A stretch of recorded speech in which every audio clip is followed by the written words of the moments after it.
Yan. Wala na siya. Tuyo naman na. Okay.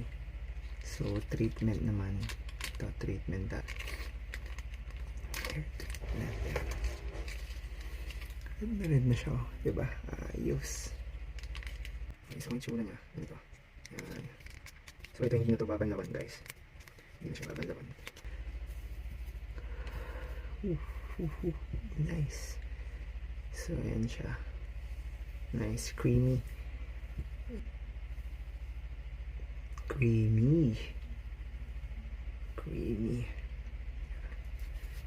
So, creamy siya, no?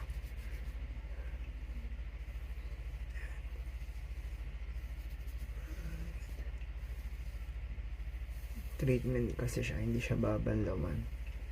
Para siyang ano lang, gel lang. Yan, parang gel lang siya. Yan, okay. Yan siya, ganyan mo lang. Okay. Treatment. Ganda rin ang kulay, ah. Ganda ng kulay, ah. Para lang siyang lotion sa buhok. Alright. Nicely done.